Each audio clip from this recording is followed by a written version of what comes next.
এখন শুধু বইবে তুফান রিমার খার্লেনে, আর বাদ বাকি তুফান তো রিলিজের আগে দেখাবো।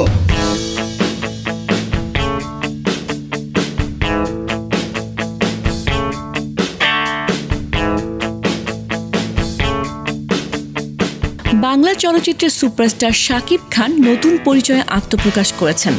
গত 2 যুগ ধরে সিনেমায় সাফল্য অর্জনের পর এবার সবার প্রিয় তারকা অভিনেতা আন্তর্জাতিক কসমেটিক্স প্রতিষ্ঠান রিমার্কের পরিচালক হিসেবে যুক্ত হয়েছেন।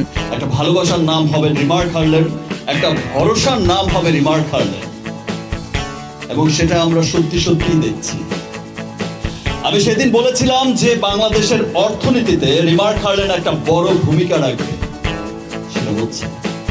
আমি বলেছিলাম যে কর্মসংস্থানের ক্ষেত্রে লক্ষাধিক মানুষের কর্মসংস্থানের ব্যবস্থা ইনশাল্লাহ আমরা করব, সেটা লক্ষ লক্ষ লক্ষ ছাড়িয়ে যাবে। এর ধারাবাহিকতায় গত 11 মে সুপারস্টার শাকিব খান এসেছিলেন ইউএস এম্বাসি এবং the American chamber of commerce আয়োজিত ইউএস ট্রেড শো রিমার্ক হার্লেনের গ্র্যান্ড প্যাভিলিয়নে, এবং তার সাথে ছিল এক ঝাঁক তারকা। রিমার্ক হার্লেনের সাথে রিসেন্টলি জয়েন করেছি, সো আই থিঙ্ক এটা আমার রেসপন্সিবিলিটি ছিল এখানে আসা। ডেফিনেটলি তুফানের রিসেন্টলি টিজার দেখলাম, খুবই এক্সাইটেড, এবং I think teaser already record create করেছে, সো ইনশাল্লাহ নিশ্চয়ই সিনেমাটাও একটা রেকর্ড ক্রিয়েট করবে। খুব ভয় পাইছি রে।